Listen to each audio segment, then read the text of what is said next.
धन्यवाद जी। ऑनरेबल आपको बोलने का मौका दूंगा बजट के बाद, माननीय वित्त मंत्री जी। Honorable Speaker, I present the budget for the year 2021-2022 as introduction. Honorable Speaker, the preparation of this budget was undertaken in circumstances like never before. We knew of calamities that have affected a country or a region within a country. But what we have endured with COVID-19 through 2020 is sui generis. When I presented the budget 2020-2021, we could not have imagined that the global economy, already in throes of a slowdown, would be pushed into an unprecedented contraction. We could not have also imagined then that our people, as those in other countries, would have to endure the loss of near and dear ones and suffer hardships brought about due to a health crisis. The risk of not having a lockdown was far too high. Within 48 hours of declaring a 3-week-long complete lockdown, the Prime Minister announced the Pradhan Mantri Garib Kalyan Yojana, valued at 2.76 lakh crores, that provided free food grain to 800 million people, free cooking gas for 80 million families per month, and cash directly to over 400 million farmers, women, elderly, the poor, and the needy. Even as a large section of citizens stayed home, milk, vegetables, fruit suppliers, health and sanitary workers, truck drivers, railways and public transport workers, bank employees, electricity workers, our annadatas, police, firemen and the armed forces all had to go about their work as normal, but with the additional anxiety of the virus hanging over them. We recognize this, and I think I speak on behalf of everybody in this august house when I express my heartfelt gratitude to these men and women for how they were able to carry out their work and duty to provide for the nation's basics over those crucial months. Speaker, sir, for public good, honorable members of parliament and members of legislative assemblies too offered their salaries. In May 2020, the government announced the Atmanirbhar Bharat offered their salaries. In May 2020, the government announced the Atmanirbhar Bharat package. To sustain the recovery further into the year, we also rolled out 2 more Atmanirbhar packages, including measures taken by the RBI, was estimated to be about 27.1 lakh crores, which amounts to more than 13% of our GDP. As a government, we kept a watch on the situation and were proactive in our responses. The government, led by the Prime Minister, stretched its resources to deliver for most vulnerable sections of our society, the poorest of the poor, the Dalits, the tribals, the elderly, the migrant workers, and our children. The Pradhan Mantri Garib Kalyan Yojana, the 3 Atmanirbhar packages, and announcements made later were like 5 mini budgets in themselves. The Atmanirbhar packages accelerated our pace of structural reforms, redefinition of MSMEs, commercialization of the mining sector, agriculture and labor reforms, privatization of public sector undertakings, one nation, one ration card, production-linked incentive schemes are some of the notable reforms carried out during this period. Faceless income tax assessment, DBT, and financial inclusion are the others. Today, India has 2 vaccines available and has begun medically safeguarding not only her own citizens against COVID-19, but also those of 100 or more countries. It is added comfort to know that 2 or more vaccines are also expected soon. Honorable Prime Minister, launched the vaccination drive by crediting and thanking our scientists. We are ever grateful for the strength and rigor of their efforts.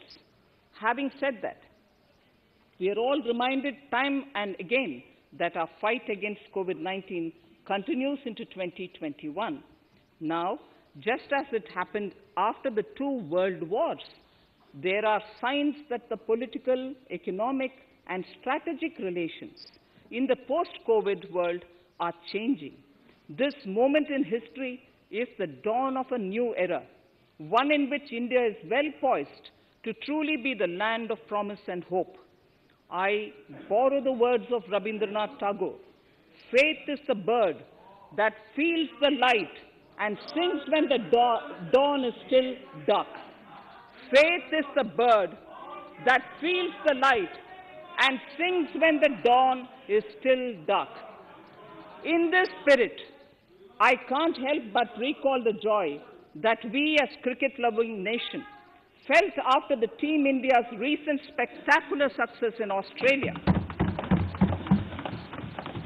It has reminded us of all the qualities that we as a people, particularly our youth, epitomize of having abundant promise and the unsuppressed thirst to perform and to succeed. Today, data shows that India now has one of the lowest death rate of 112 per million population and one of the lowest active cases of about 130 per million. This has laid the foundation to the revival we are seeing now in the economy. This budget will be the first of this new decade. This budget will also be a digital budget, and that has happened with all your support. So far, only 3 times has a budget followed a contraction in the economy. All such contractions earlier were as a result of situations typical to India. This time, the contraction in our economy is due to a global pandemic, just like in several other countries. Having said that, I want to confidently state that our government is fully prepared to support and facilitate the economy's reset. This budget provides every opportunity for our economy to raise and capture the pace that it needs for a sustainable growth. 2021 is the year of many important milestones for our history. I mention a few of these. It is the 75th year of independence, 60 years of Goa's accession to India, 50 years of the 1971 India-Pakistan War. It will be the year of the 8th census of independent India. It will also be India's turn at the BRICS presidency, the year for our Chandrayaan-3 mission, and the Haridwar Mahakumbh.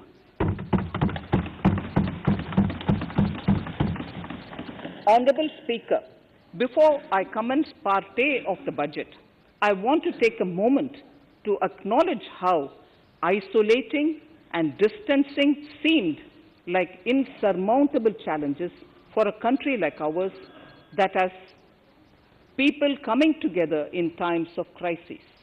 It hurts us in many ways. It hurt us in many ways. I bow my head in respect to every citizen for the endurance shown in facing what was an undeniably a tough year for all our physical and mental well-being. Part A. In Part A, I wish to lay a vision for Atmanirbhar Bharat. Atmanirbhar Bharat or Atmanirbharta is not a new idea. Ancient India was largely self-reliant and equally a business epicenter of the world. Atmanirbhar Bharat is an expression of the 130 crore Indians who have full confidence in their capabilities and skills. We are already part of international groupings such as the G20 and the BRICS, the Coalition for Disaster Resilient Infrastructure, and the International Solar Alliance are realities today due to India's efforts. The proposals in Part A will further strengthen the sankalp of nation first, doubling farmers' income, strong infrastructure, healthy India, good governance, opportunities for youth, education for all, women empowerment, and inclusive development, among others. Additionally, also on the path to fast implementation are the 13 promises we had made in the budget of 2015-16, which were to materialize during the Amrit Mahotsav of 2022 on the 75th year of our independence. They too resonate with the vision of Atmanirbharta. The budget proposals for 21-22 rest on 6 pillars: health and well-being, physical and financial capital and infrastructure, inclusive development for aspirational India, reinvigorating human capital, innovation and R&D, and as 6th, minimum government and maximum governance. I now move to talking about the first pillar, health and well-being. Even at the outset, I would like to say that the investment on health infrastructure in this budget has increased substantially. Progressively, as institutions absorb more, we shall commit more. Taking a holistic approach to health, we focus on strengthening 3 areas: preventive, curative, and well-being. Health systems. A new centrally sponsored scheme, PM Atmanirbhar Swasth Bharat Yojana, will be launched with an outlay of about 64,180 crores over 6 years. This will develop capacities of primary, secondary, and tertiary care health systems, strengthen existing national institutions, and create new institutions to cater to detection and cure of new and emerging diseases. This will be in addition to the National Health Mission.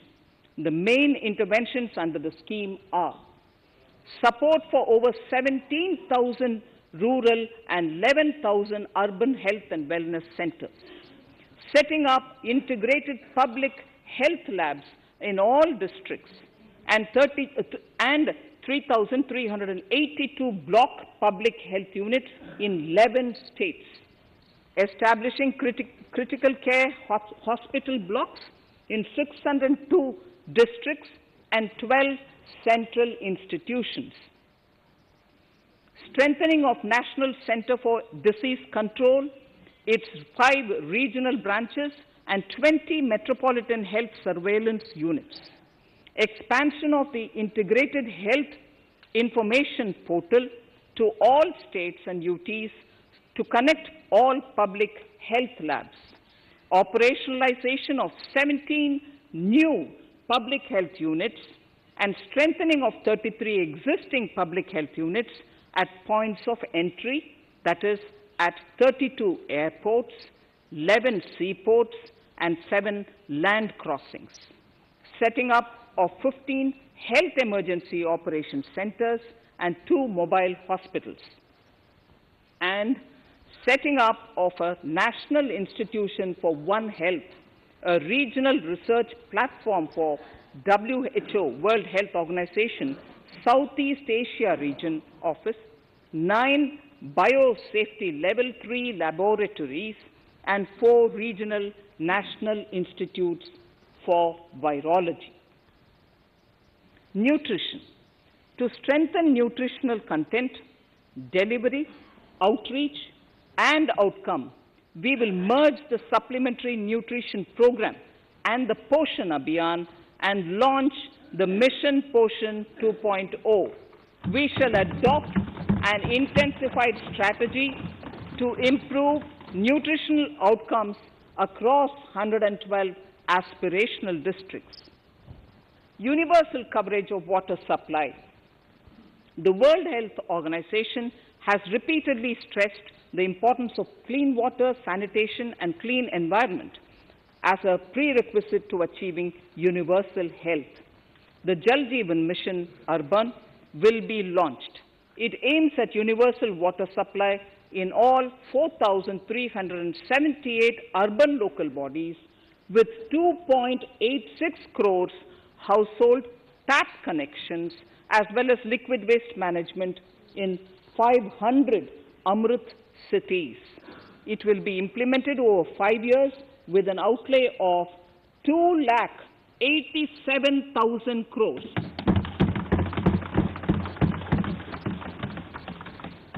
Swachh Bharat and Swasth Bharat.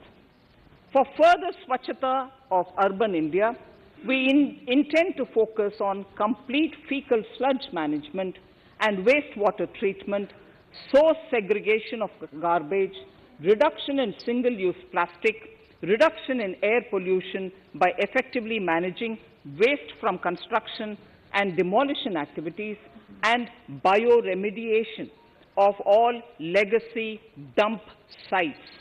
The Urban Swachh Bharat Mission 2.0 will be implemented with a total financial allocation of 1,41,678 crores over a period of 5 years from 2021. Clean air. To tackle the burgeoning problem of air pollution, I propose to provide an amount of 2,217 crores of rupees for 42 urban centers with a million-plus population in this budget. Scrapping policy. We are separately announcing, Honorable Speaker, a voluntary vehicle scrapping policy to phase out old and unfit vehicles. This will help in encouraging fuel-efficient, environment-friendly vehicles, thereby reducing vehicular pollution and oil import bills. Vehicles would undergo fitness tests in automated fitness centers after 20 years in case of personal vehicles and after 15 years in case of commercial vehicles. Details of the scheme will be separately shared by the Ministry. Vaccines. The pneumococcal vaccine, a made-in-India product, is presently limited to only 5 states. It will be rolled out across the country. This will avert more than 50,000 child deaths annually. Honorable Speaker, I have provided 35,000 crores of rupees for COVID-19 vaccines in this year 21-22. I am committed to provide further funds if required. So the budget outlay for health and well-being is 2,23,846 crores in this BE 21-22, as against the BE of only 94,452 crores, and it marks an increase of 137%. The details of the same are at Annexure 1 of the speech. Honorable Speaker, I now move to the second pillar, physical and financial capital and infrastructure. Atmanirbhar Bharat, production-linked incentive schemes are things which I would like to place an emphasis. For a $5 trillion economy, our manufacturing sector has to grow in double digits on a sustained basis. Our manufacturing companies need to become an integral part of global supply chains, possess core competence and cutting-edge technology. To achieve all of the above, PLI schemes to create manufacturing global champions for an Atmanirbhar Bharat have been announced for 13 sectors. For this, the government has committed nearly 1.97 lakh crores over 5 years starting this financial year. This initiative will help bring scale and size in key sectors, create and nurture global champions, and provide jobs to our youth. Textiles. To enable the textile industry to become globally competitive, attract large investments, and boost employment generation, a scheme of mega investment textiles park will be launched in addition to the PLI schemes. This will create world-class infrastructure with plug-and-play facilities to create global champions in exports. 7 textile parks will be established over 3 years. Infrastructure. The National Infrastructure Pipeline, which I announced in December 2019, is the first of its kind. Whole of government exercise ever undertaken by Government of India. The NIP was launched with 6,835 projects. The project pipeline has now expanded to 7,400 projects. Around 217 projects worth rupees 1.10 lakh crores under some key infrastructure ministries have been completed. The NIP is a specific target which this government is committed to achieving over the coming years. It will require major increase in funding from both the government and the financial sector. In this budget, I propose to take concrete steps to do this in 3 ways. Firstly, by creating the institutional structures. Secondly, by a big thrust on monetizing assets. And thirdly, by enhancing the share of capital expenditure in central and state budgets. Infrastructure needs long-term debt financing. A professionally managed development financial institution is necessary to act as a provider, enabler, and catalyst for infrastructure financing. Accordingly, I shall introduce a bill to set up a development financial institution. I have provided a sum of 20,000 crore rupees to capitalize this institution. The ambition is to have a lending portfolio of at least 5 lakh crores for this DFI within 3 years' time. Debt financing of InvITs and rates by foreign portfolio investors will be enabled by making suitable amendments in the relevant legislations. This will further ease access of finance to InvITs and rates, thus augmenting funds for infrastructure and real estate sectors. Asset monetization. Monetizing operating public infrastructure. Monetizing operating public infrastructure assets is a very important financing option for new infrastructure construction. A national monetization pipeline of potential brownfield infrastructure assets will be launched. An asset monetization dashboard will also be created for tracking the progress and to provide visibility to investors. Some important measures in the direction of monetization are National Highways Authority of India and the PGCIL each have sponsored one InvIT that will attract international and institutional investors. 5 operational roads with an estimated enterprise value of 5,000 crores of rupees are being transferred to the NHAI InvIT. Similarly, transmission assets of value 7,000 crores will be transferred to the PGCIL InvIT. Railways will monetize dedicated freight corridor assets for operations and maintenance after commissioning. The next lot of airports will be monetized for operations and management concessions. Other core infrastructure assets that will be rolled out under the asset monetization programs are NHAI operational toll roads, 2 transmission assets of PGCL, 3 oil and gas pipelines of GAIL, Gas Authority of India Limited, IOCL and HPCL, Airports Authority of India airports in Tier 2 and 3 cities, other railway infrastructure assets, warehousing assets of CPSE, such as the Central Warehousing Corporation and NAFED, among others, and sports stadiums. Sharp increase in capital budget.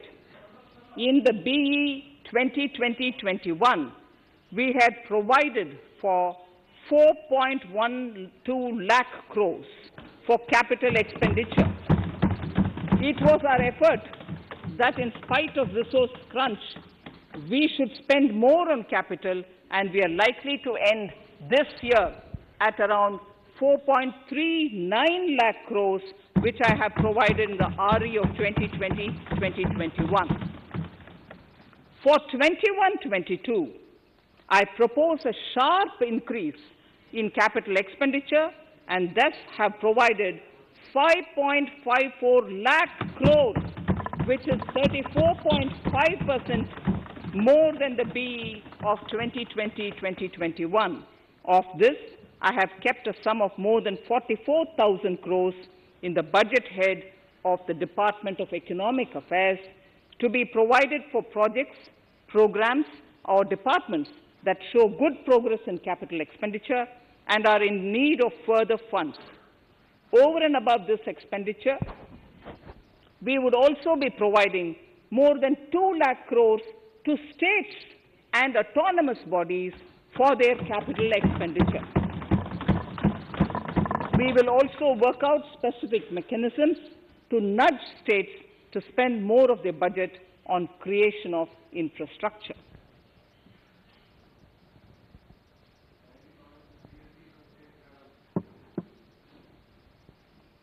Roads and highways infrastructure. More than 13,000 kilometer length of roads at a cost of 3.3 lakh crores has already been awarded under the 5.35 lakh crores Bharatmala Pariyojana project, of which 3,800 kilometers have been constructed.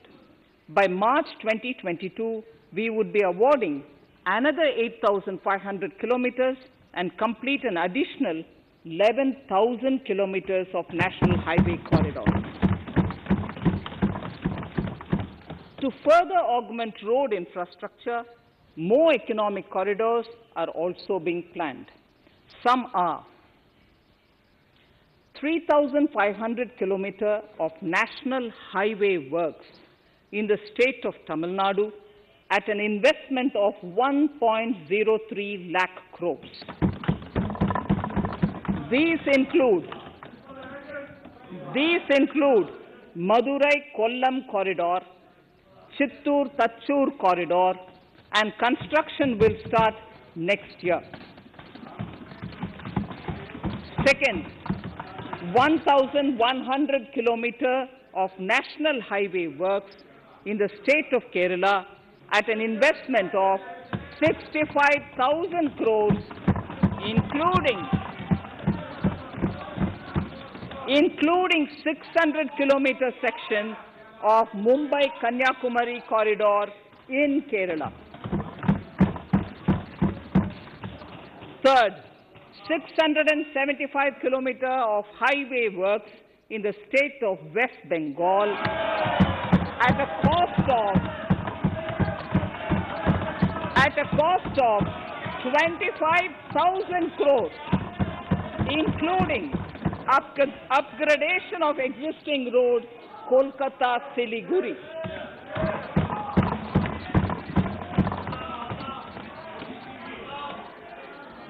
National highway works of around 19,000 crores are currently in progress in the state of Assam.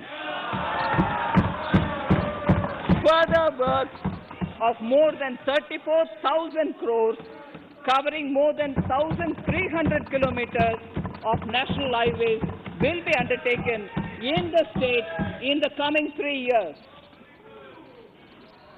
Some of the flagship corridors and other important projects that would see considerable activity in 2021-22 are in Annexure 2 to my speech.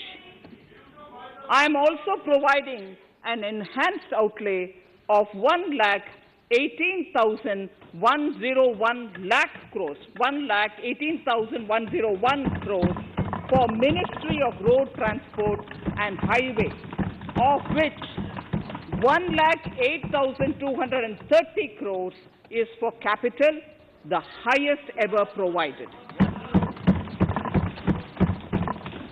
Railway infrastructure. Honorable Speaker, sir, Indian Railways have prepared a National Rail Plan for India 2030. The plan is to create a future-ready railway system by 2030, bringing down the logistic costs for an industry is at the core of our strategy to enable Make in India. It is expected that Western Dedicated Freight Corridor and Eastern Dedicated Freight Corridor will be commissioned by June 2022. The following additional initiatives are also proposed. The Sonnagar-Gomo sections, 263 kilometers of Eastern Dedicated Freight Corridor, will be taken up in PPP mode in this year itself. Gomo-Dankuni section of 274.3 kilometers will be also taken up shortly in short succession. We will undertake future dedicated freight corridor projects, namely East Coast Corridor from Kharagpur to Vijayawada, East-West Corridor from Bhusaval to Kharagpur to Dankuni, and North-South Corridor from Itarsi to Vijayawada. Detailed project reports will be undertaken in the first phase. Broad gauge route kilometers, RKM as I referred to, electrified is expected to reach 46,000 kilometers, 46,000 RKM. That is 72% by end of 2021 from 41,548 RKMs on 1st October 2020. 100% electrification of broad gauge routes will be completed by December 2023. For passenger convenience and safety, the following measures are being proposed. We will introduce the aesthetically designed Vista Dome LHB coach on tourist routes to give better travel experience to passengers. The safety measures undertaken in the past few years have borne results. To further strengthen this effort, high-density network and highly utilized network routes of Indian Railways will be provided with an indigenously developed automatic train protection system that eliminates train collision due to human error. I am providing a record sum of 1,10,055 crores for railways, of which 1,07,100 crores is for capital expenditure only. Urban infrastructure. We will work towards raising the share of public transport in urban areas through expansion of metro rail networks and augmentation of city bus services. A new scheme will be launched at a cost of 18,000 crores to support augmentation of public bus transport services. The scheme will facilitate deployment of innovative PPP models to enable private sector players to finance, to acquire, to operate, and to maintain over 20,000 buses. The scheme will boost the automobile sector, provide fillip to economic growth, create employment opportunities for our youth, and enhance ease of mobility for urban residents. A total of 702 kilometers of conventional metro is operational, and another 1,016 kilometers of metro and RRTS is under construction in 27 cities. Two new technologies, that is Metro Light and Metro Neo, will be deployed to provide metro rail systems at much lesser cost with same experience, convenience and safety in Tier 2 cities and peripheral areas of Tier 1 cities also. Central counterpart funding will be provided to Kochi Metro Railway Phase 2 of 11.5 km at a cost of 1,957.05 crores. Chennai Metro Railway Phase 2 of 118.9 kilometers at a cost of 63,246 crores. Bengaluru Metro Railway Project Phase 2A and 2B of 58.19 kilometers at a cost of 14,788 crores. Nagpur Metro Rail Project Phase 2 and Nashik Metro at a cost of 5,976 crores and 2,092 crores respectively. Power infrastructure.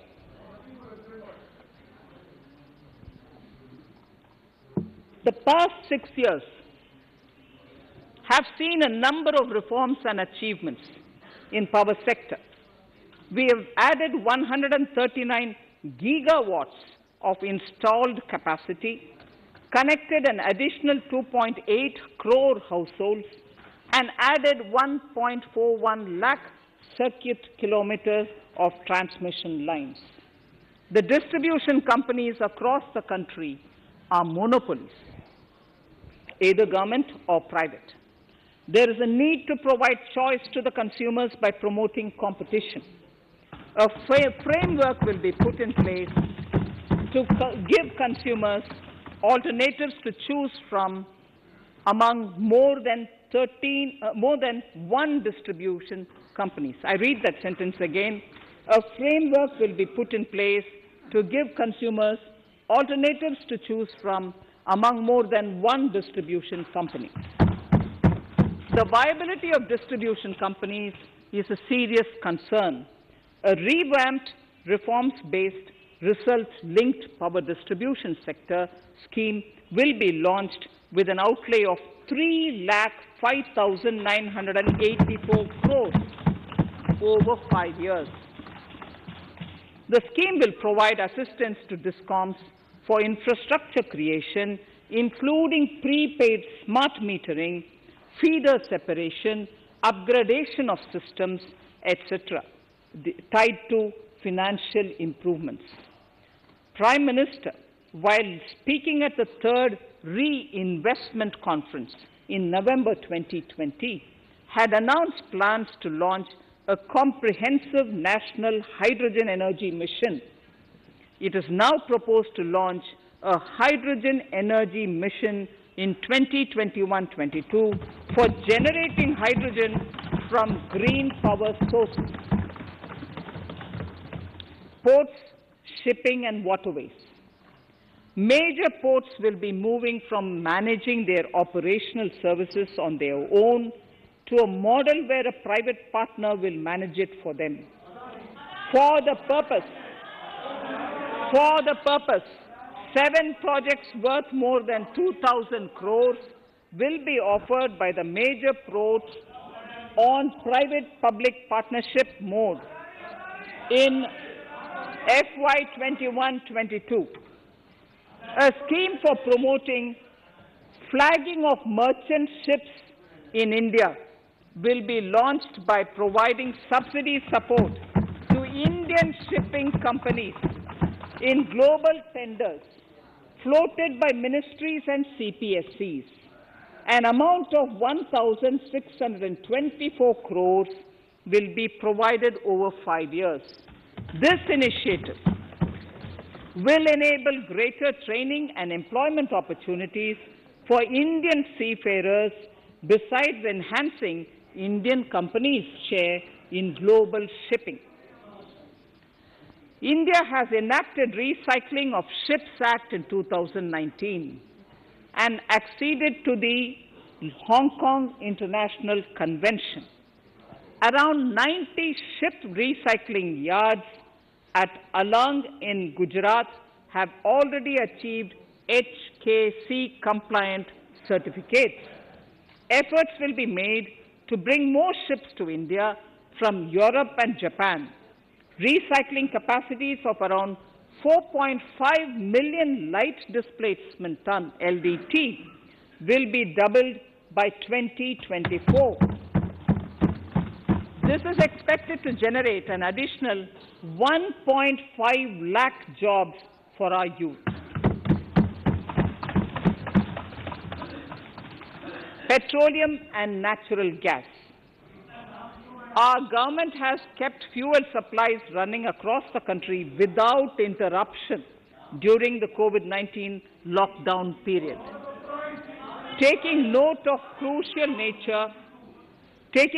the crucial nature of the sector in people's lives, the following key initiatives are being announced. 1. Ujjwala scheme, which has benefited 8 crore households, will be extended to cover 1 crore more beneficiaries.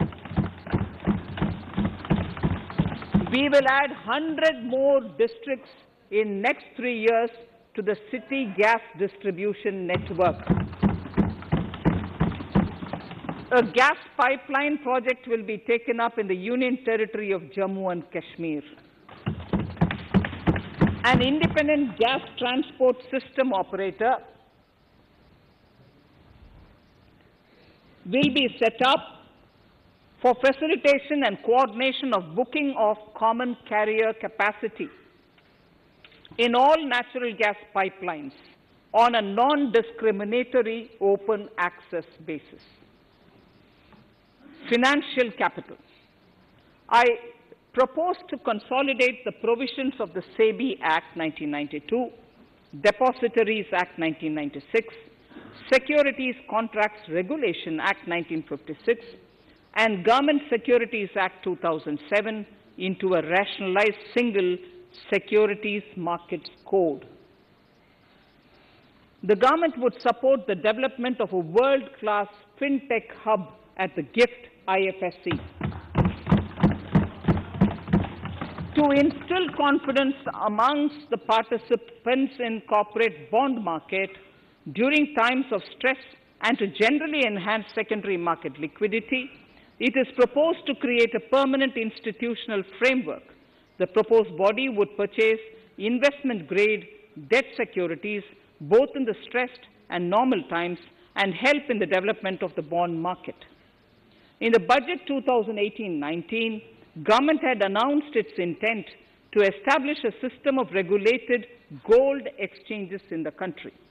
For the purpose, SEBI will be notified as the regulator, and Warehousing Development and Regulatory Authority will be strengthened to set up a commodity market ecosystem arrangement, including vaulting, assaying, logistics, etc., in addition to warehousing.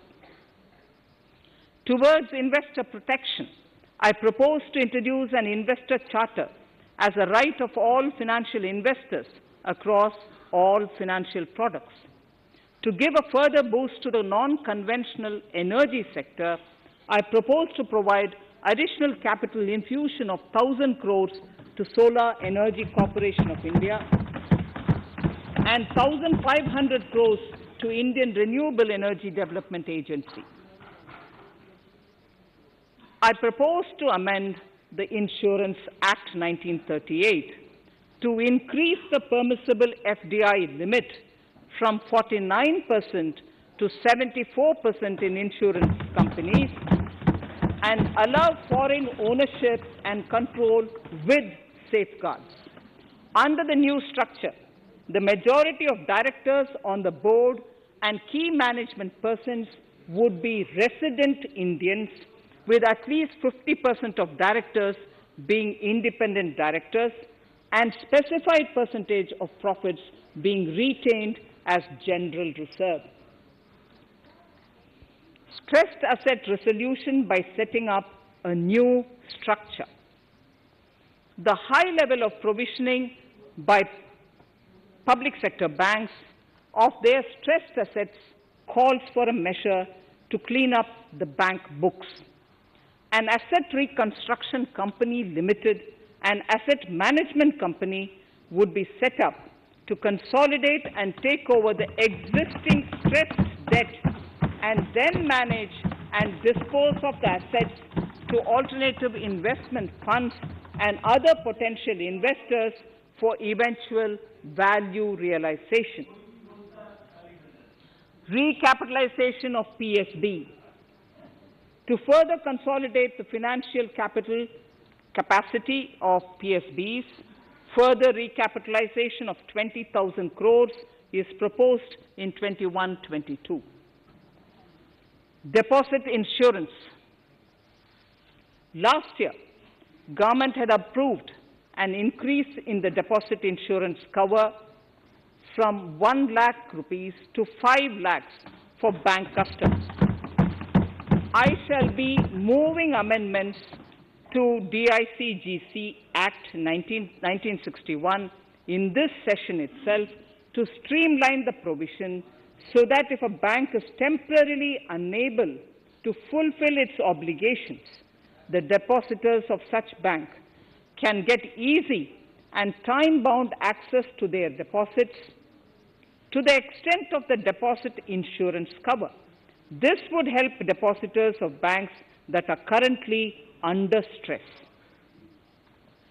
To improve credit discipline, while continuing to protect the interests of small borrowers, for NBFCs with minimum asset size of 100 crores, the minimum loan size eligible for debt recovery under the Securitization and Reconstruction of Financial Assets and Enforcement of Security Interests SARFAESI Act 2002, it is proposed to be reduced from the existing level of 50 lakhs to 20 lakhs.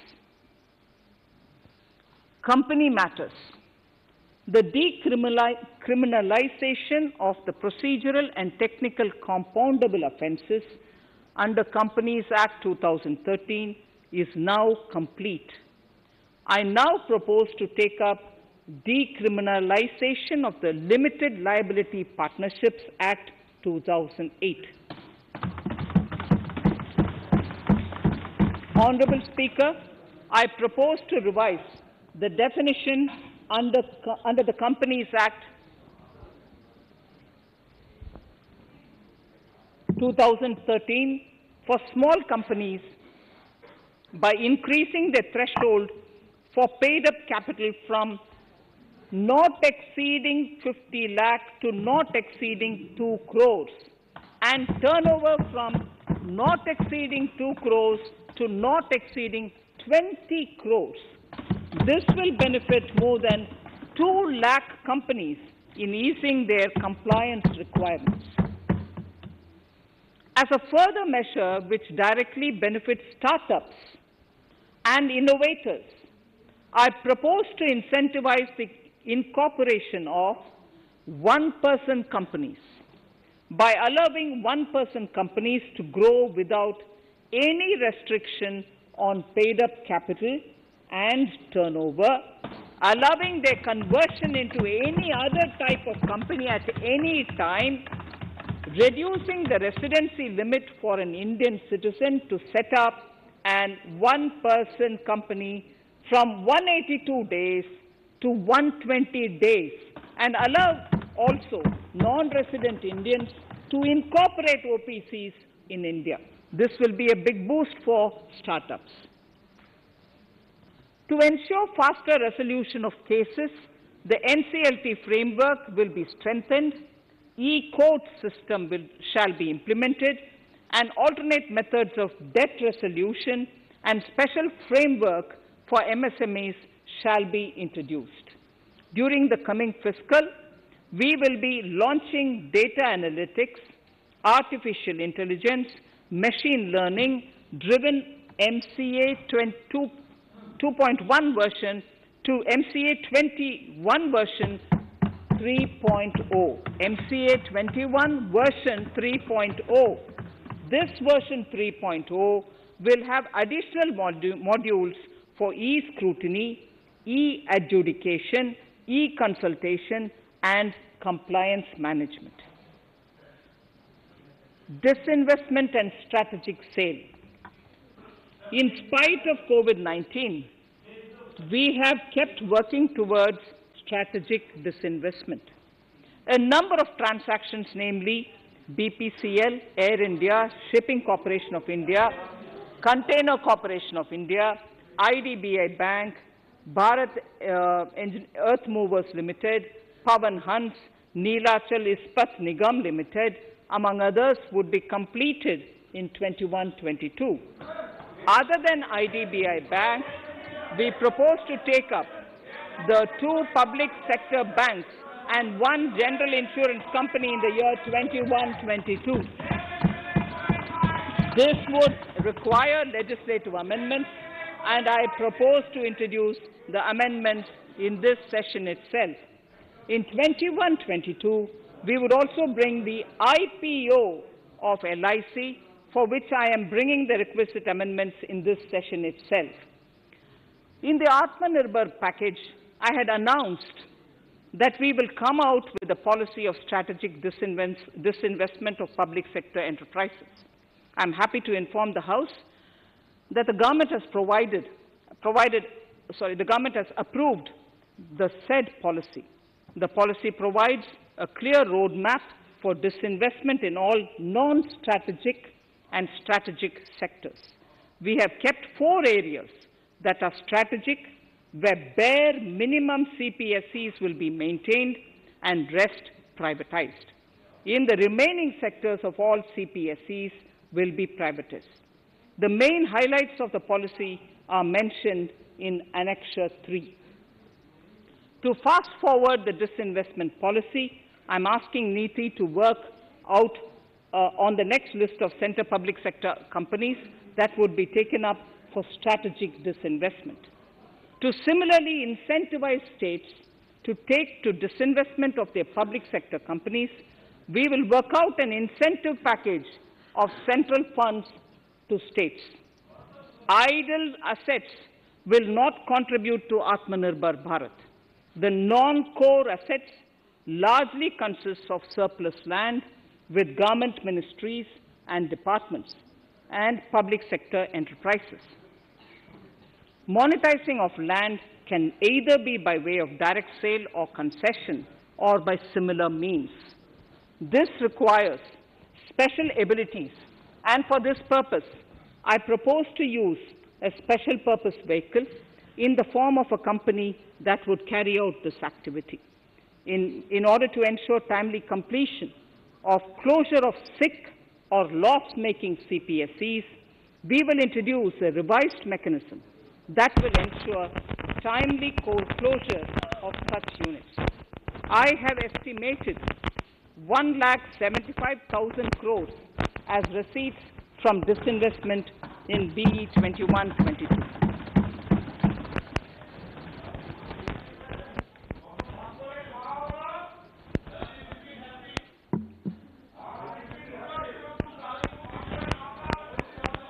Government financial reforms. Under the Treasury single account, the TSA system, autonomous bodies directly draw funds from the government's account at the time of actual expenditure, saving interest costs. We will extend the TSA system for universal application from 21-22. On the recommendation of the 15th Finance Commission, we have undertaken a detailed exercise to rationalize and bring down the number of centrally sponsored schemes. This will enable consolidation of outlays for better impact. The government is committed to the development of multi-state cooperatives and will provide all support to them. To further streamline the ease of doing business for cooperatives, I propose to set up a separate administrative structure for them. So the third pillar of Atmanirbhar Bharat, inclusive development for aspirational India. Honorable Speaker, sir, under this pillar, I will cover agriculture and allied sectors, farmers' welfare and rural India, migrant workers and labor, and financial inclusion. Agriculture. Our government is committed to the welfare of farmers. The MSP regime has undergone a sea change to assure price that is at least 1.5 times the cost of production across all commodities.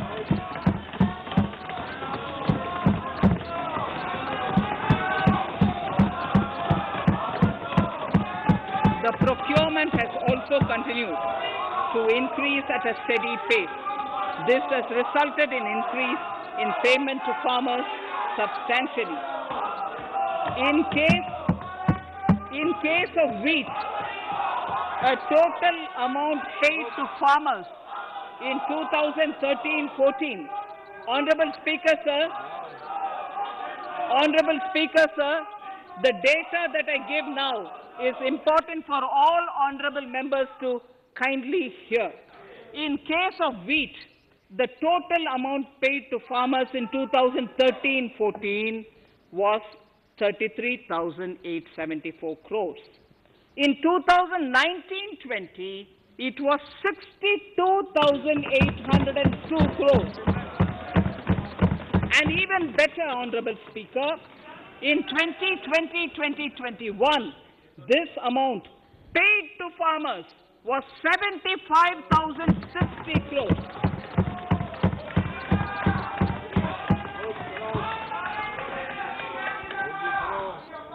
Honorable Speaker, again an important fact, the number of wheat growing farmers that were benefited increased in 2020-21 to 43.36 lakhs compared to 35.57 lakhs in 2019-20. That much of an increase within 1 year.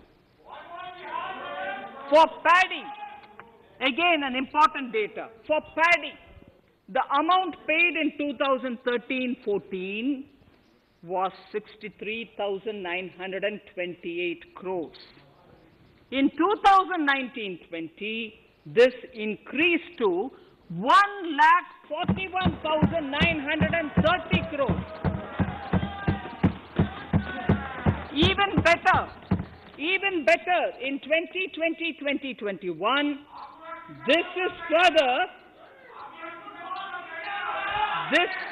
2020-2021, in 2020-21, this is further estimated, and I'm saying this is further estimated because the procurement is ongoing, and therefore I can't give you the final figure.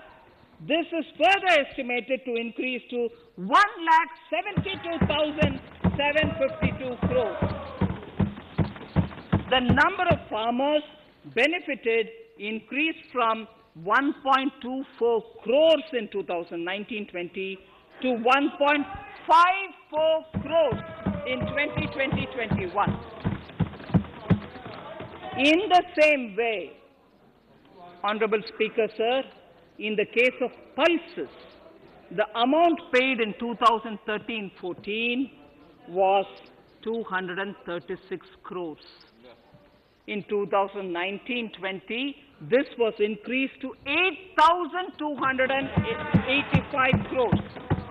Now in 2021, it is at 10,530 crores. More than 40 times increase from 2013-14. The receipts to cotton farmers have seen a stupendous increase from 90 crores in 2013-14 to 25,974 crores I'm giving you data as of 27th January 2021. This is bound to increase. From 90 crores for cotton farmers in 2013-14 to 25,974 crores in 2021. All the details in complete narration is available in Annexure 4 to my speech.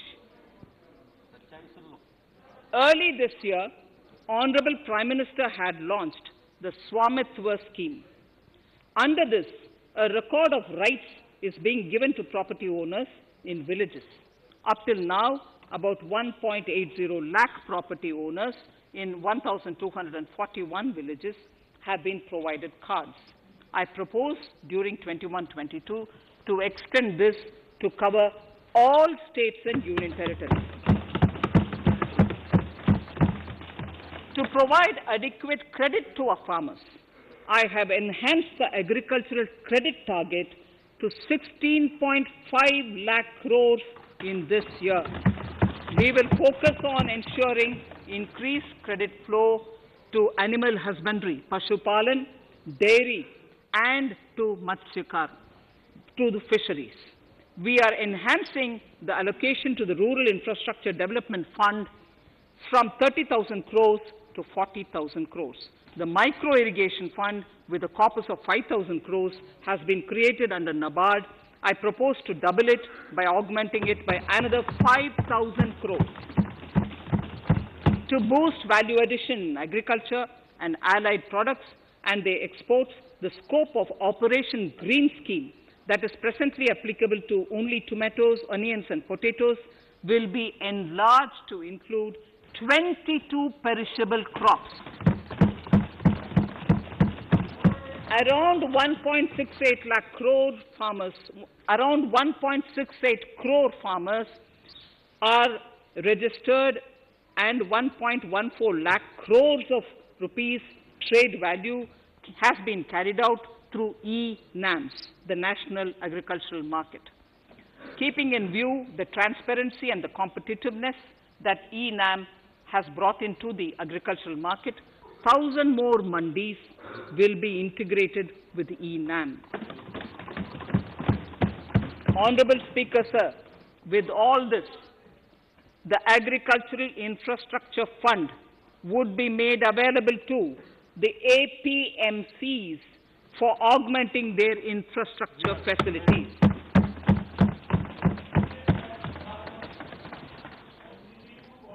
Fisheries. I am proposing substantial investments in the development of modern fishing harbors and fish landing centers. To start with, 5 major fishing harbors, Kochi, Chennai, Visakhapatnam, Paradip, and Petua Ghat, will be developed as hubs for economic activity. We will also develop inland fishing harbors and fish landing centers along the banks of rivers and waterways. Seaweed farming is an emerging sector with potential to transform the lives of coastal communities. It will provide large-scale employment and additional incomes. To promote seaweed farming and cultivation, I propose a multi-purpose seaweed park to be established in Tamil Nadu. Migrant workers and laborers. We have launched the One Nation, One Ration Card scheme, through which beneficiaries can claim their rations anywhere in the country. Migrant workers in particular benefit from the scheme.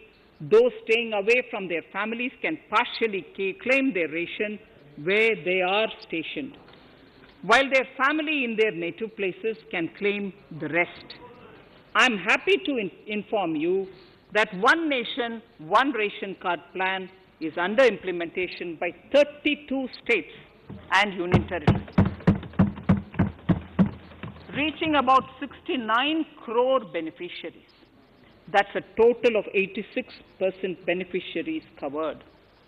The remaining 4 states and UTs will be integrated in the next few months.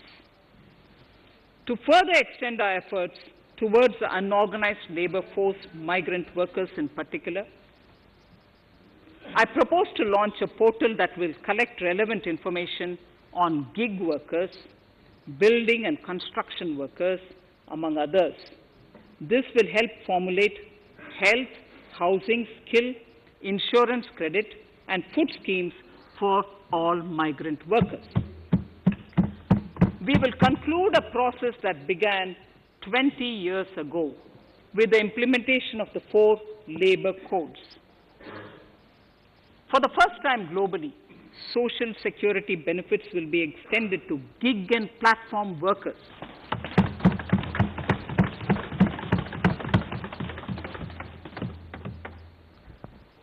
Minimum wages will apply to all categories of workers, and they will all be covered by the Employees State Insurance Corporation.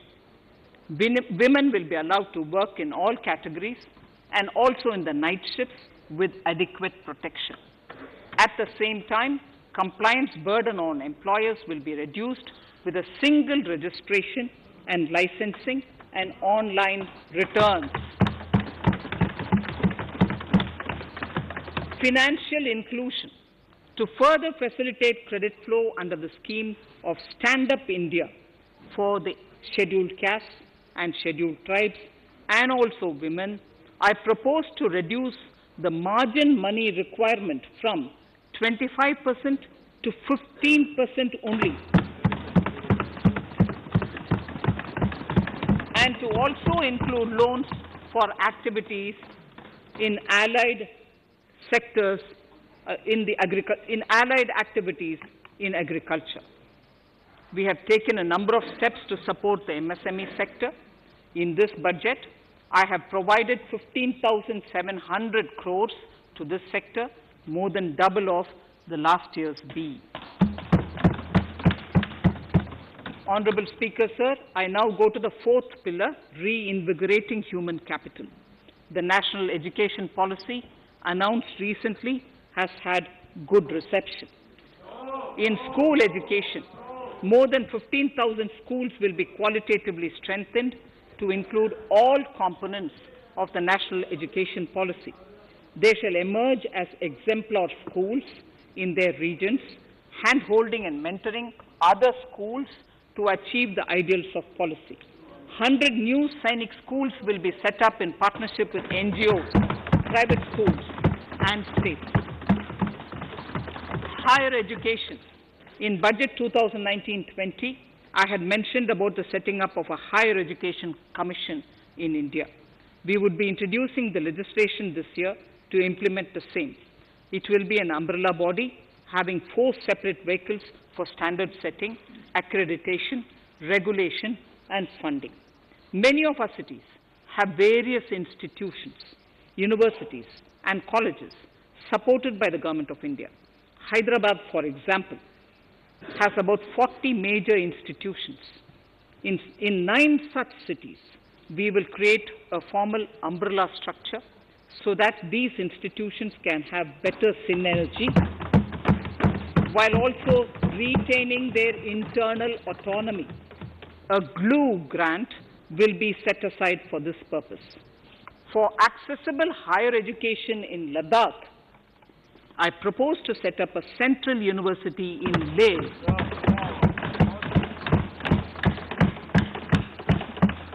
The other important projects to be taken up as a part of the NEP are listed in Annexure 5. Scheduled caste and scheduled tribes welfare. We have set ourselves a target of establishing 750 Eklavya model residential schools in our tribal areas. I propose to increase the unit cost of each such school from 20 crores, which is what it is now, to 38 crores, and for hilly and difficult areas to 48 crores. This would help creating robust infrastructure facilities for our tribal students. We have revamped the post-metric scholarship scheme for the welfare of scheduled caste students. I have also enhanced the central assistance in this regard. We are allotting 35,219 crores for 6 years till 25-26 to benefit 4 crores scheduled caste students. Skilling. In 2016, we had launched the National Apprenticeship Promotion Scheme. The government proposes to amend the Apprenticeship Act with a view to further enhancing apprenticeship opportunities for our youth. We will realign the existing scheme of National Apprenticeship Training Scheme for providing post-education apprenticeship, training of graduates and diploma holders in engineering. Over 3,000 crores will be provided for this purpose. An initiative is underway, Honorable Speaker, in partnership with the United Arab Emirates to benchmark skill qualifications, assessment and certification, accompanied by the deployment of certified workforce. We also have a collaborative intertraining program between India and Japan to facilitate transfer of Japanese industrial and vocational skills, techniques and knowledge. We will take forward this initiative with many more countries also.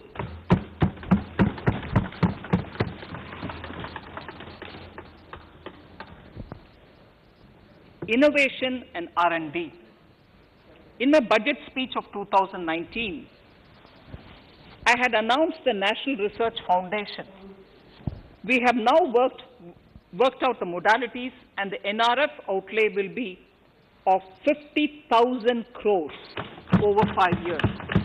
It will ensure that the overall research ecosystem in the country is strengthened with focus on identified national priority thrust areas.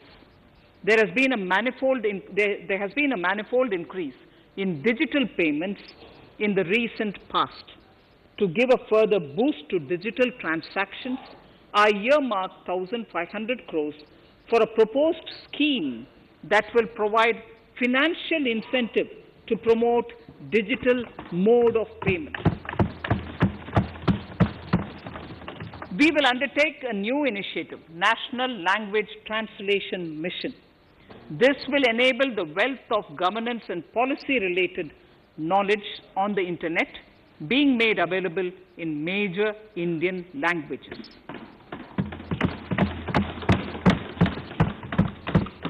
The new Space India Limited, a PSU, under the Department of Space, will execute the PSLV CS-51 launch, carrying the Amazonia satellite from Brazil, along with a few smaller Indian satellites.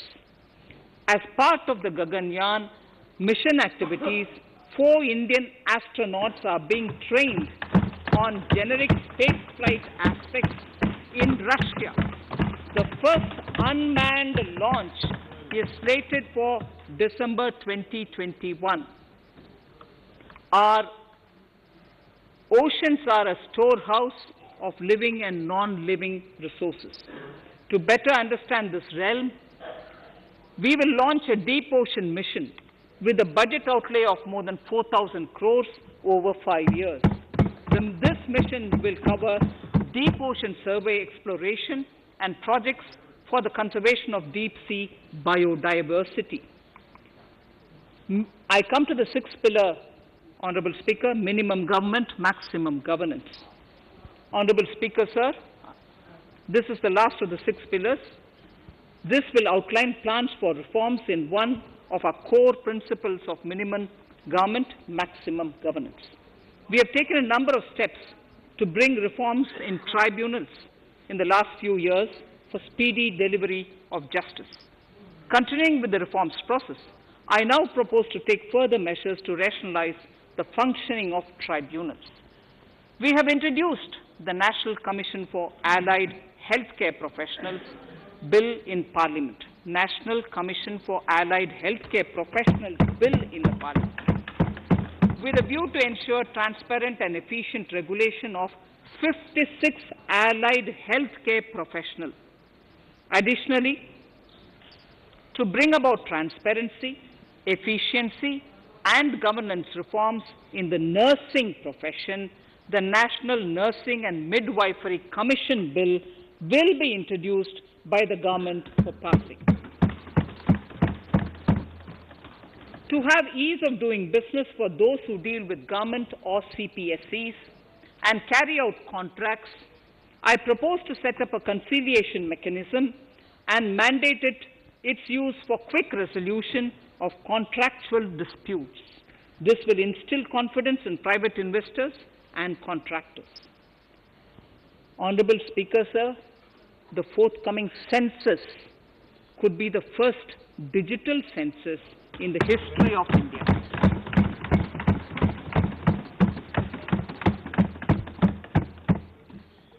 For this monumental milestone marking task, I have allocated 3,768 crores in this year, 21-22.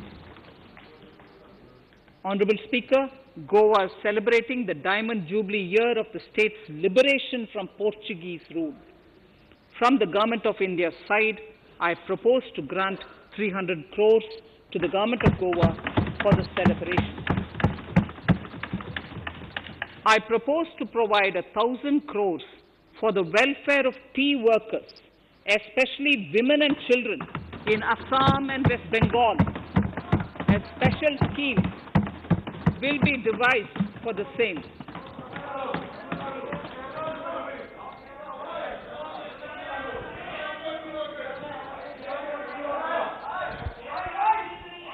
Fiscal position. Fiscal position. In these last few paragraphs of part A of my speech, I draw the attention of this august House to the fact that at the beginning of the current financial year, the pandemic's impact on the economy resulted in a weak revenue inflow. This was combined with high expenditure to provide essential relief to vulnerable sections of the society, especially the poor, the women, scheduled castes and scheduled tribes. Unlike many other countries, we opted for a series of medium-sized packages during the pandemic so that we could calibrate and target our response according to the evolving situation. Once the health situation stabilized and the lockdown was being slowly lifted, we switched to ramping up government spending so as to revive domestic demand. As a result, against an original BE expenditure of 30.42 lakh crores for 2020-21, our RE estimates are 34.50 lakhs. 30.42 now within the year going up to 34.5 lakh crores. We have maintained quality of expenditure. The capital expenditure estimated in the RE is 4.39 lakh crores as against 4.12 lakh crores in the BE stage. So the beginning of the year we had marked only 4.12 lakh, whereas it is 4.39 lakh crores as we end the year. Fiscal deficit in RE 2020-2021 is pegged at 9.5% of the GDP. Fiscal deficit in RE 2020-2021 is pegged at 9.5% of GDP.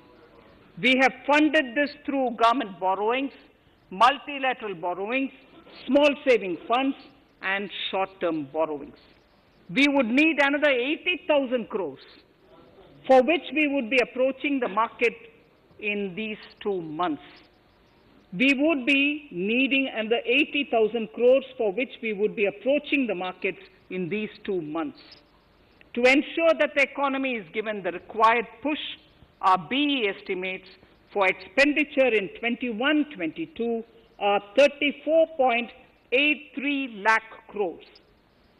This includes 5.54 lakh crores as capital expenditure, an increase of 34.5% over the BE figure of 2020-2021.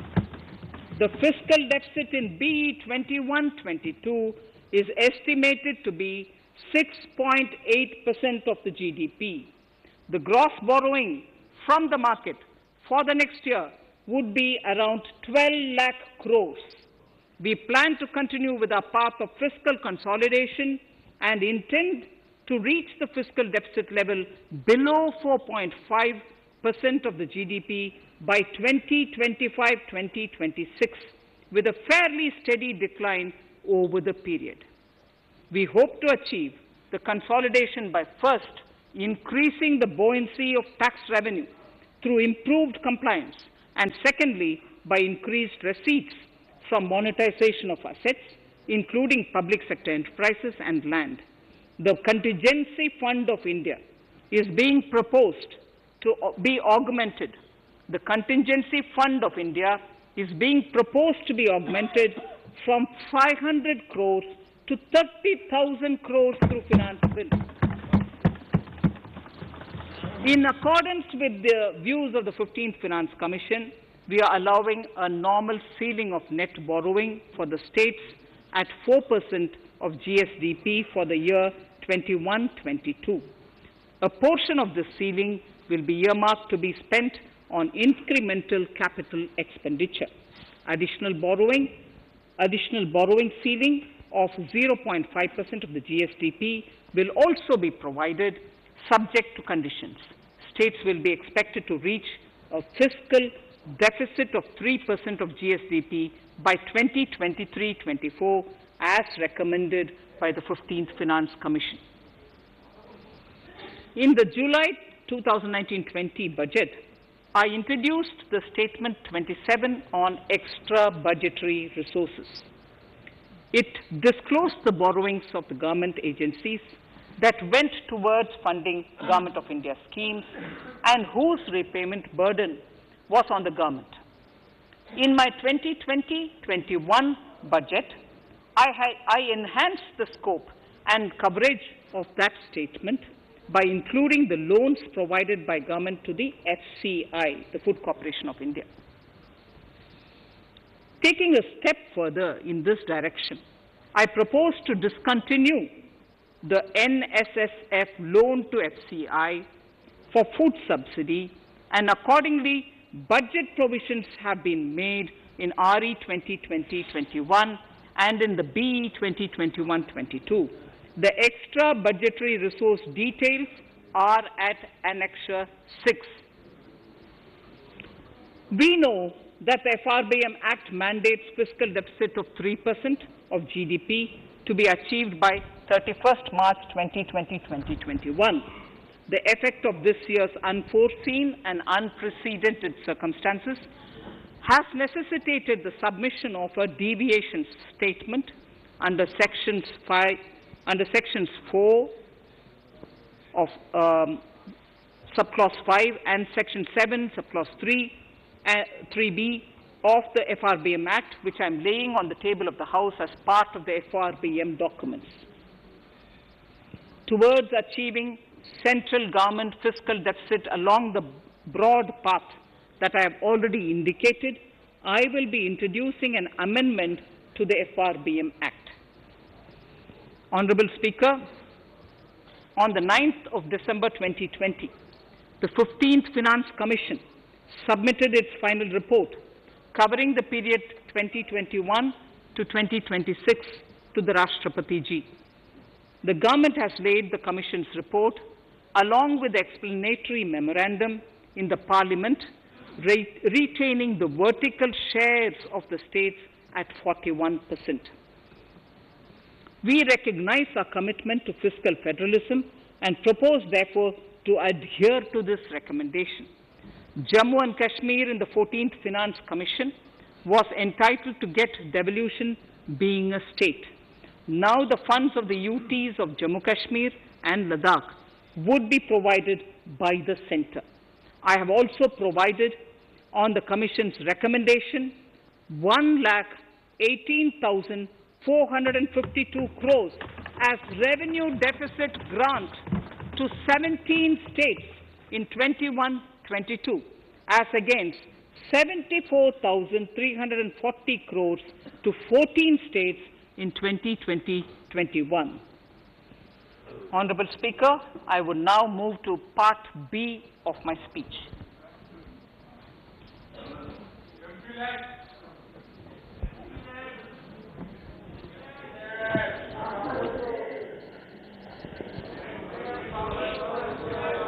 Honourable Speaker, the world is facing a serious challenge of the pandemic and its aftershock.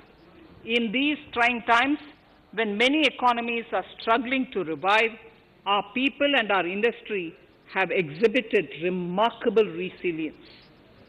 As I mentioned already, post-pandemic, a new world order seems to be emerging, one in which Asia is poised to occupy a prominent position, and India will have a leading role therein. In this scenario, our tax system has to be transparent, efficient, and should promote investments and employment in our country. At the same time, it should put minimum burden on our taxpayers. I borrow the words of Thiruvalluvar, the saint. Yetralum, eatalum, kathalum, katha vaguthalum, nalla valladarasu. A king or a ruler is the one who creates and acquires wealth, protects and distributes it for common good. Tirukkural. Direct tax proposals. Keeping this in mind, the words of Tirukkural, our government introduced a series of reforms in the direct tax system for the benefit of our taxpayers and the economy. Few months prior to the pandemic, in order to attract investments, we slashed our corporate tax rate to make it among the lowest in the world. The dividend distribution tax too was abolished. The burden of taxation on small taxpayers was eased by increasing rebates. In 2020, the return filers saw a dramatic increase to 6.48 crores from 3.31 crores in 2014. In the direct tax administration, we had recently introduced the faceless assessment and faceless appeal. I now seek to take further steps to simplify the tax administration, ease compliance, and reduce litigation. Relief to senior citizens. I begin my direct tax proposals by offering my pranam to our senior citizens. Many of them, despite having foregone several basic necessities of their own, have strived to build our nation. Now in the 75th year of independence of our country, when we continue our endeavor with renewed vigor, we shall reduce compliance burden on our senior citizens who are 75 years of age and above. For senior citizens who only have pension and interest income, I propose exemption from filing their income tax returns.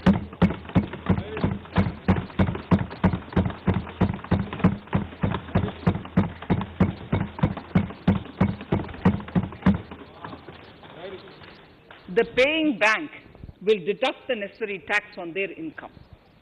Reduction in time for income tax proceedings. This is a very key announcement if you ask me. Honorable Speaker, presently an assessment can be reopened up to 6 years and in serious tax fraud cases for up to 10 years. As a result, taxpayers have to remain under uncertainty for a very long time. I therefore propose to reduce this time limit for reopening of assessments to 3 years from the present 6 years.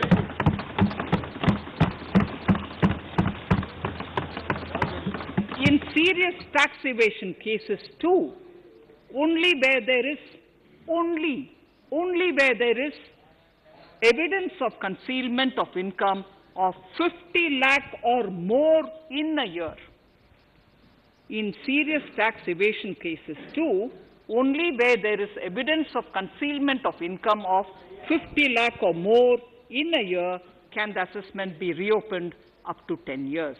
Even this reopening can be done only after the approval of the Principal Chief Commissioner, the highest level of Income Tax Department. Setting up the Dispute Resolution Committee. Honorable Speaker, it has been the resolve of this government to reduce litigation, which mars the present taxation system. The government came out with the Direct Taxation Vivad Se Vishwas scheme to give taxpayers an opportunity to settle long-pending disputes and be relieved to further strain on their time and resources. The response from taxpayers has been the best ever, as over 110,000 taxpayers have already opted to settle tax disputes of over 85,000 crores under the scheme.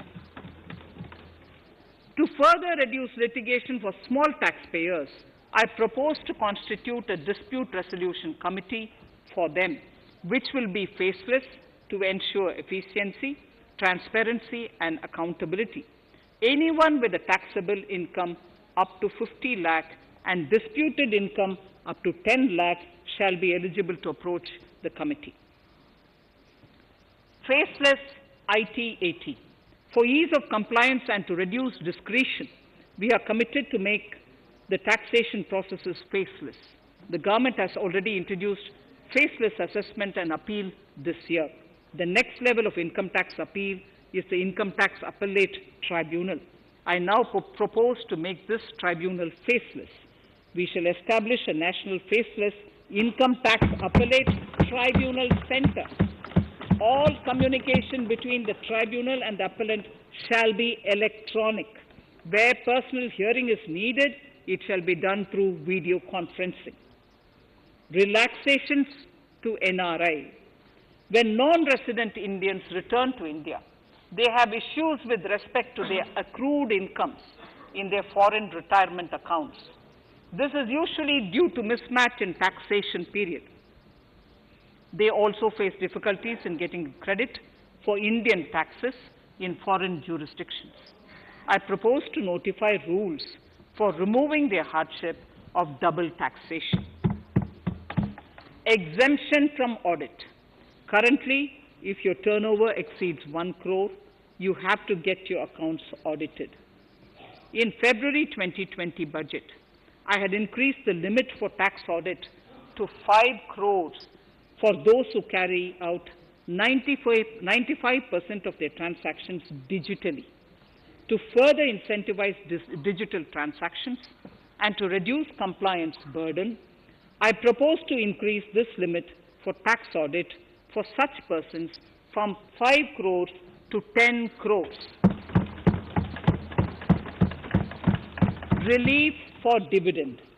In the previous budget, I had abolished the dividend distribution tax in order to incentivize investment.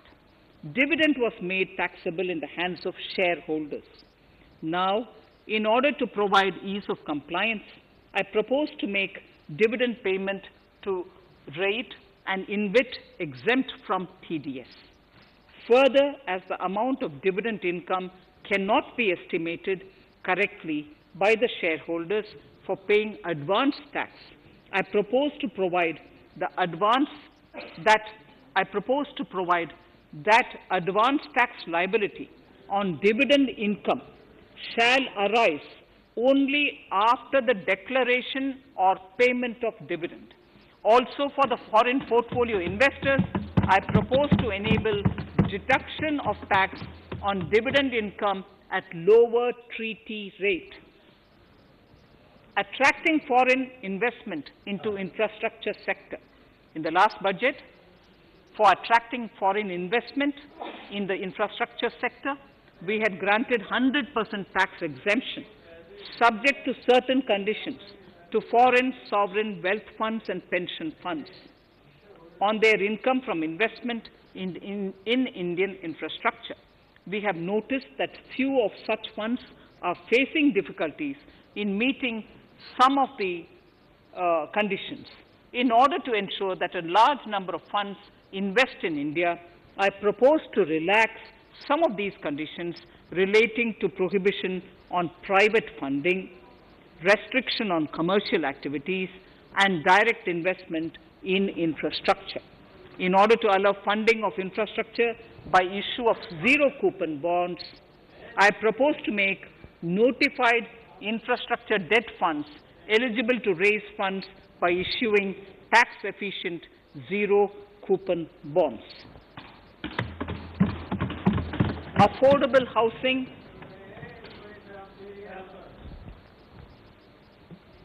Affordable housing and rental housing. This government sees housing for all and affordable housing as priority areas. In July 2019 budget, I provided an additional deduction of interest amounting to 1.5 lakh for loan taken to purchase an affordable house. I propose to extend the eligibility of this condition by 1 more year to 31st March 2022. The additional deduction of 1.5 lakh shall therefore be available for loans taken up to 31st March 2022 for the purchase of affordable houses.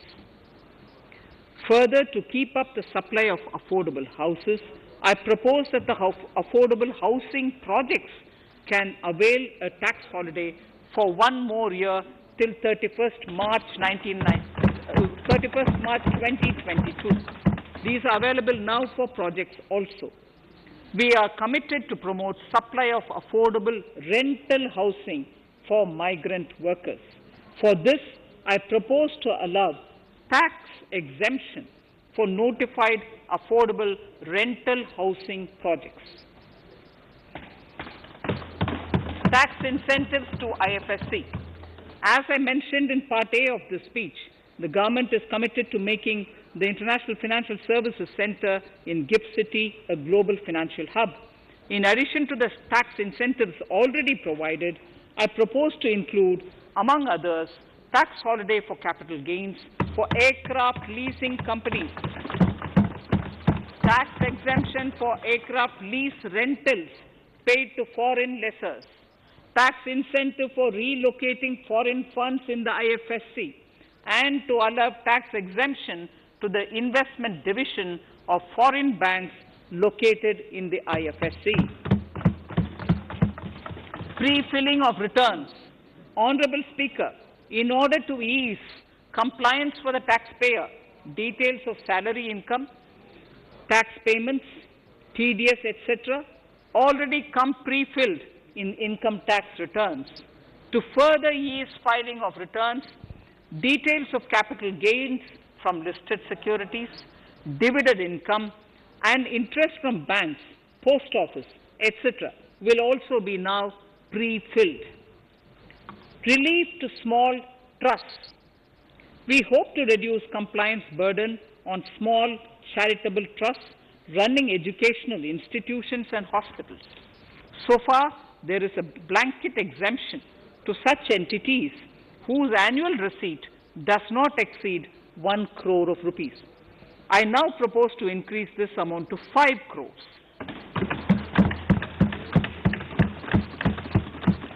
Labor welfare. We have noticed that some employers deduct the contribution of employees toward provident funds, superannuation funds, and other social security funds, but do not deposit these contributions within the specified time. For these employees, this means a loss of interest or income. In cases where an employer later becomes financially unviable, non-deposit results in a permanent loss for the employees. In order to ensure that employees' contributions are deposited on time, I reiterate that the late deposit of employees' contribution by the employer will not be allowed as deduction to the employer.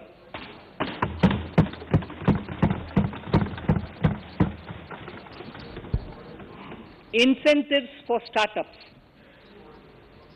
In order to incentivize startups in the country, I propose to extend the eligibility for claiming tax holiday for startups by 1 more year, till 31st March 2022.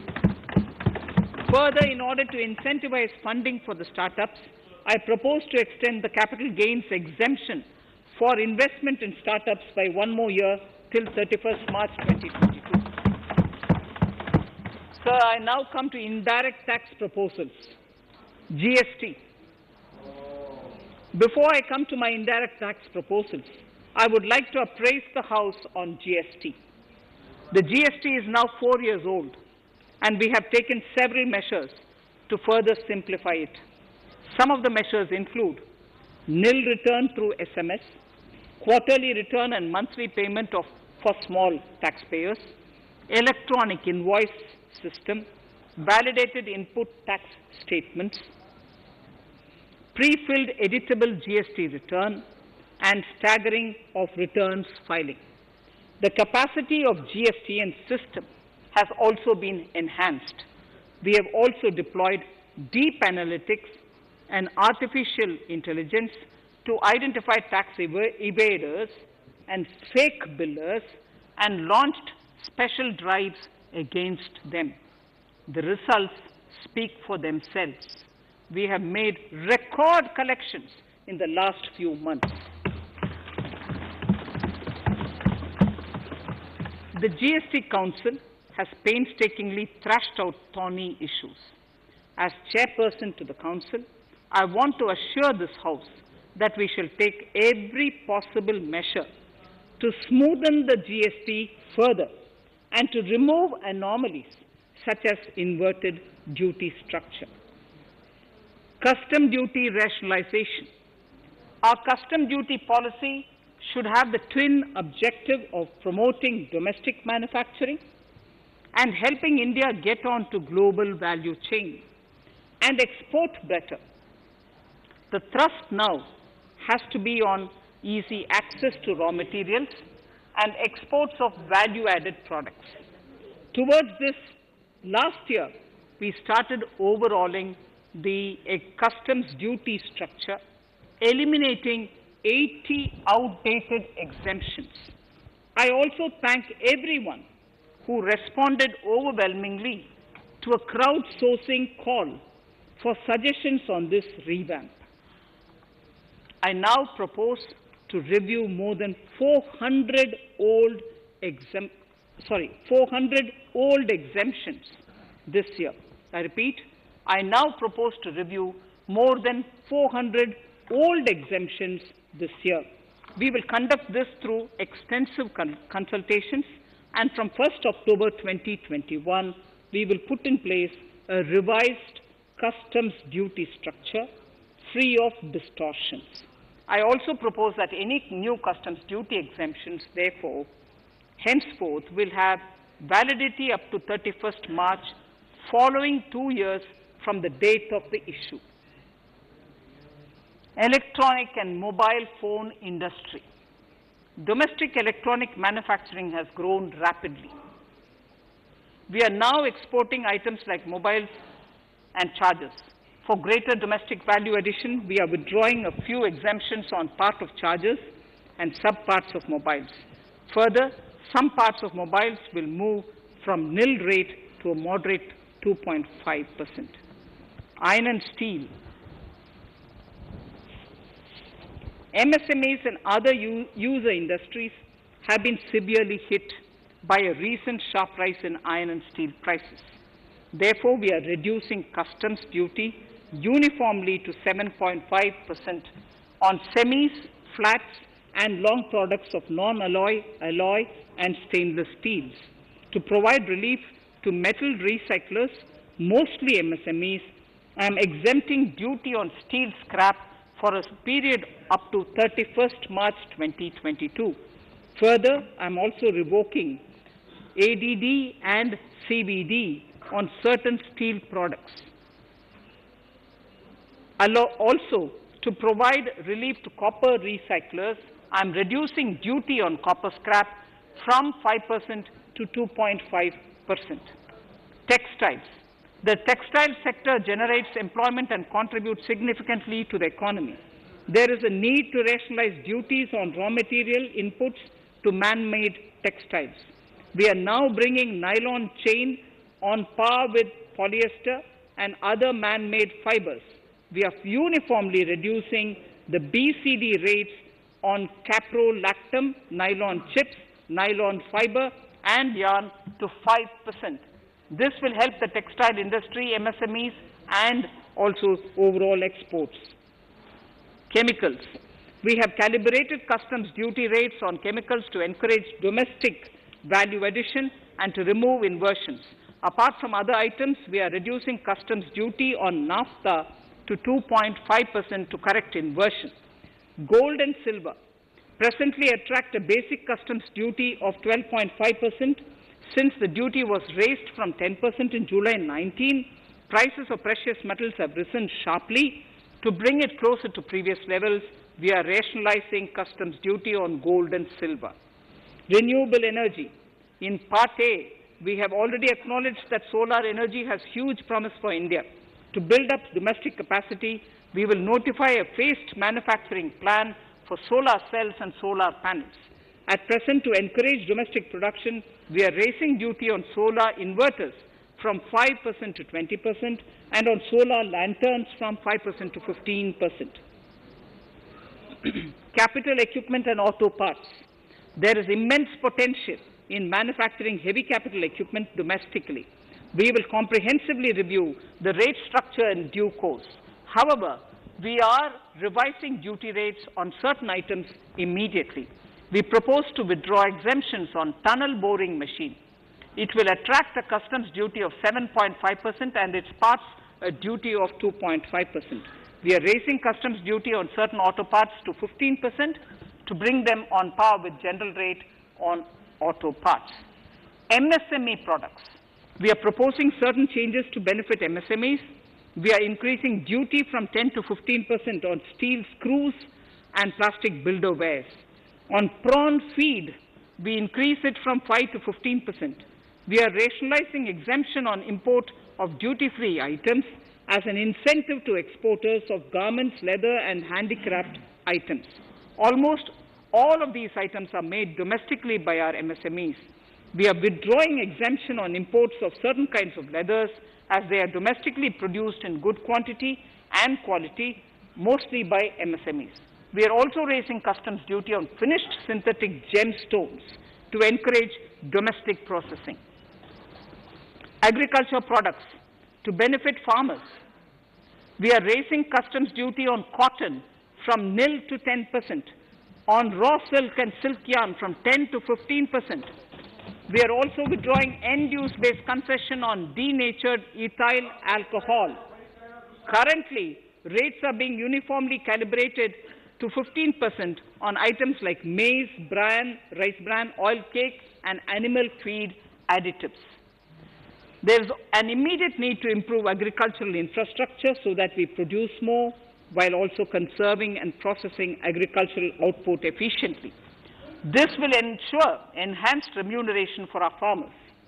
To earmark resources for this purpose, I propose an agricultural infrastructure and development cess on a small number of items. However, while applying this cess, we have taken care not to put additional burden on consumers on most items. Rationalization of procedures and easing of compliance. For a judicious application, we propose certain changes in the provisioning related to ADD, anti-dumping duty, and CVD, countervailing duty levies. To complete customs investigation, we are prescribing definite timelines. In 2020, we rolled out the Turant Customs Initiative, which brought in faceless, paperless, and contactless customs measures. With effect from September 2020, we have implemented a new procedure for administration of rules of origin. This has helped in putting a check on misuse of FTAs. The specific details of direct and indirect tax changes proposed are listed in the annexure to my speech. Honourable Speaker, sir, with these words, I commend the budget to this august House. Thank you.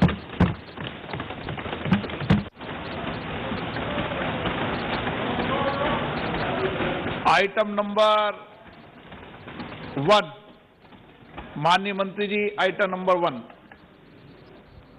Sorry, I don't have it with me. Sir, I wish to place on table the 15th Finance Commission report.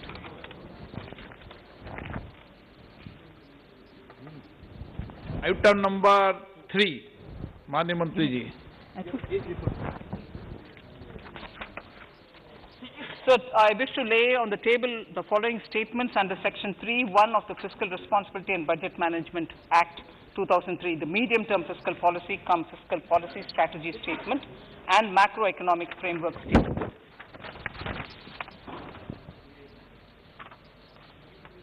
Item number 4. So I wish to seek your permission to move for leave to introduce the Finance Bill 2021. प्रश्न ये कि विधेयक को पुनर्स्थापित करने की अनुमति प्रदान की जाए। के पक्ष में हाँ कहें, जो सदस्य के विरोध में ना कहें। मेरे विचार में निर्णय हाँ वालों के पक्ष में हुआ, हाँ वालों के पक्ष हुआ। माननीय मंत्री जी विधेयक को पुनर्स्थापित करें। Shri Prahlad Joshi ji. With your permission, I rise to present the 18th report of Business Advisory Committee. माननीय सदस्यगण, माननीय वित्त मंत्री जी के बजट भाषण की प्रतियां प्रकाशक फलक पर उपलब्ध है। सदस्य अपनी प्रति प्रकाशन फलक से प्राप्त कर सकते हैं।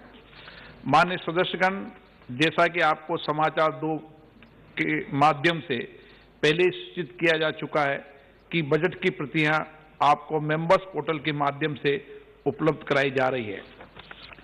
सभा की कार्रवाई मंगलवार दिनांक 2 फरवरी 2021 को दोपहर 4 बजे तक के लिए स्थगित की जाती है।